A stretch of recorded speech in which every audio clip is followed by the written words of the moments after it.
जिनकी खूबसूरती बॉलीवुड इंडस्ट्री में हर अभिनेताओं को उनकी तरफ खींचा करती थी।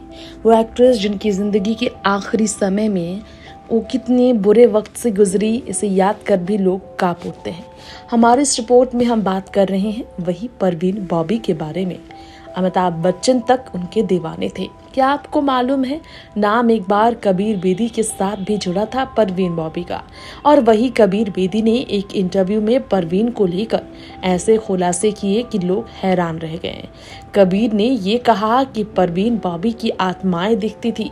जी हाँ, यहाँ तक कि मुगलों के साथ उनके खास कनेक्शन और इमारतों में उनकी आत्माएं दिखने के बाद तक सामने ले आए थे। वो 70वीं birth anniversary bold actress Parveen Babi की आज है और ऐसे मौके पर एक से बढ़कर एक बेहतरीन फिल्मों का हिस्सा रही परवीन की जिंदगी का एक राज हम आप सबके बीच खोलना चाहेंगे।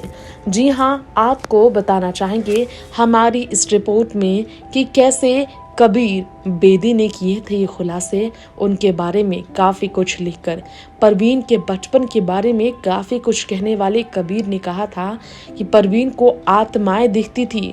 परवीन बॉबी का जन्म मोहम्मद खान के घर जूनागढ़ में हुआ था। उनका परिवार जूनागढ़ के नवाबों के खानदान से ताल्लुक रखता था।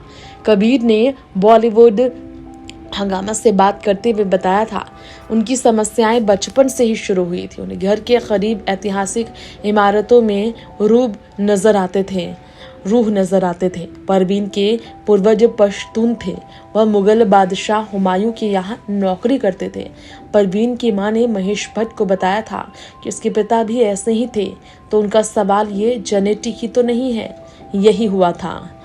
और परवीन के साथ अपनी शादी पर कबीर ने कहा था, हमारी ओपन मैरिज पहली बार में एक अच्छे विचार की तरह लग रही होंगी, ऐसा लगा, लेकिन अंत में सबसे ज़्यादा चिंता की वजह बन गई।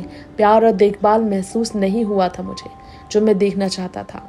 इसके अलावा प्रतिमा से उनकी नज़दीकियाँ ख़त्म हो गई थी और कई बार वो खुद को अकेला महसूस करते थे। इस खालीपन को वक्त के साथ परवीन ने भर दिया था, जिसके कारण उन्होंने उनके साथ नज़दीकियों पर खुलकर बात करने में ज़रा भी एतराज़ नहीं जताया। Next 9 live